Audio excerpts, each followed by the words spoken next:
Bakit ka pumasok sa kwarto ni Jordan? Ha? Iisa na yung kwarto doon, katabi niya natutulog si Junior, kaya nga hindi ko nakuha yung anak ko eh. Bakit? Nagtagal ka pa dun sa loob. Hindi ba dapat nung nakita mo, lumabas ka na kaagad?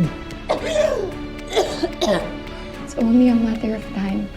Matatapos na din lahat ng to. I promise. Kapag nakuha ko na yung anak ko, you can have us. Dalhin mo kami kahit saan mo gusto. Nung natutulog kami ni Junior, nagising ako. Parang naamoy ko yung pabango ni Shaira sa buhok ng anak ko. Hindi ko pwedeng makalimutan yung amoy yun. Paborito niya yun eh. Iba yung kutob ko. Imposibleng boy si Shaira because I saw sumabog siya kasama ng bangkang sinasakyan niya. Sino yung nagte-text sa'yo? Kami lang naman may alam ng number mo. Kailangan natin pumunta sa hotel. Si Hannah, hawak niya si Connie. Kailangan makuha na natin si Connie bago pa siya magsalita.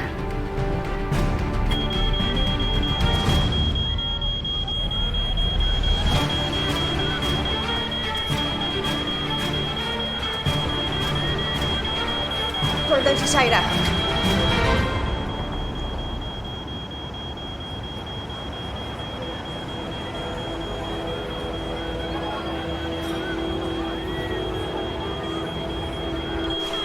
Ano mo, si Shaira yun?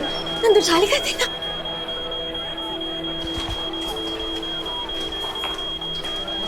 Nandito. Kailangan ko natin lumabas. Jordan, nakita mo yun, di ba? Nakita mo si Shaira. Nakita mo siya, di ba? We need to leave. All stores are being evacuated as we speak. Saan nang galing alarm? We'll find out, pero kailangan natin unahin ang safety ng lahat. Please, let's go. Tara na po, ma'am. Bantayan mo. Halika na. Let's go. Anak. Ma'am, sa akin.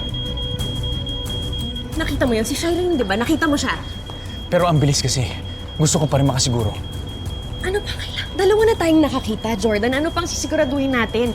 Buhay si Shaira. Christy, dito ka lang ha. Babalikan ko siya.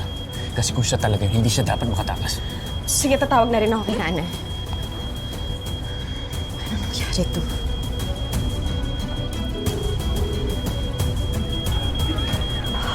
Saan ba kasi galing yung alarm na to? Okay, can we move slowly please? Stay calm. Para safe tayong lahat. Slowly lang po, please. Dito ka!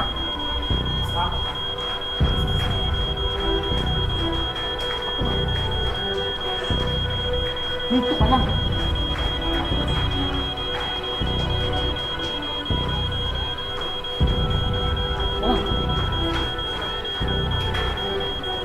Dito ka lang.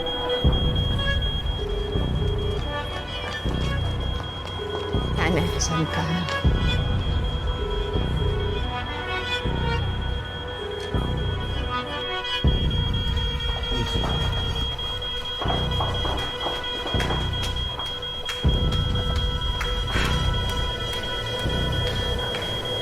Wait, where's Connie? Paano nawala yan? We have to look for her. Pero ma'am, kailangan na natin lumabas. Delikado na dito. Christy, Ayun, buti ligtas kayo. Yan, may sasabihin ka na sa'yo. nawala si Connie.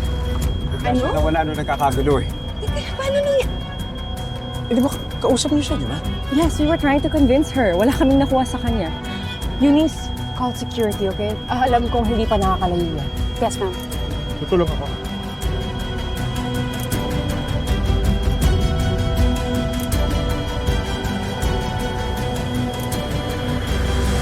Huwag ka na matakot, Connie. Ligtas ka na. Oo nga po, ma'am. Buti po dumating po kayo.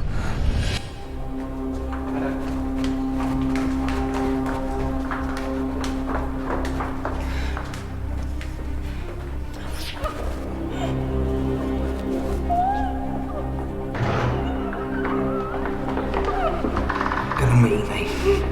Kasama ko si Shaira. Bakit ganyan itsura mo? Bakit tinakot ka ba nila? May sinabi ka ba sa kanila? Oo, wala po, ma'am.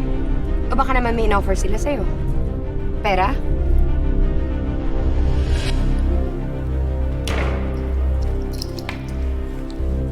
₱5 million. Sa'yo lahat yan. Basta sabihin mo sa amin lahat ng nalalaman.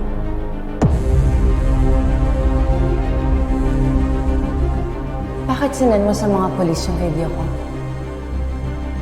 May nag-utos ba sa'yo? Sino?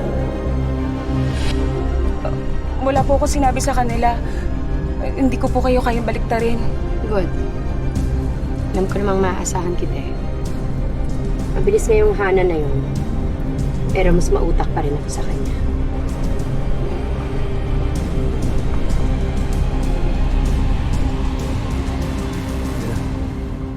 Miss, what happened?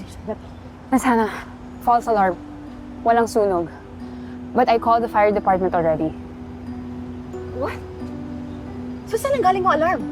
I don't know, someone pulled the fire alarm. Pero pinapacheck na sa CCTV para malaman kung sino yung gumawa. Nawala si Connie because of that alarm. Leon, parang kilala ko kung sino may gawa nito.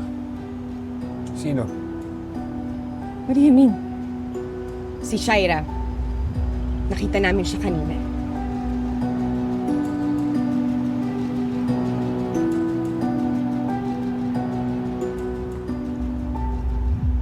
Paano yung nakita? Gano'ng kalapit? Sigurado ka bang si Shaira yung nakita mo? Nakita ko siya sa hotel lobby kanina. Saglit lang yon pero nandun siya. Biglang nagkagulo kaya hindi ko na rin siya nakita. Bigla na lang siyang nawala. Sandali, baka naman kasi siya yung naiisip natin ng mga nakaraang araw kaya akala nyo siya yung nakita ninyo. Kung ako lang nakakita, pwede yung sinasabi mo eh. Pero dalawa kami ni Chris na nakakita sa kanya. Paano niya ipapaliwanag yun?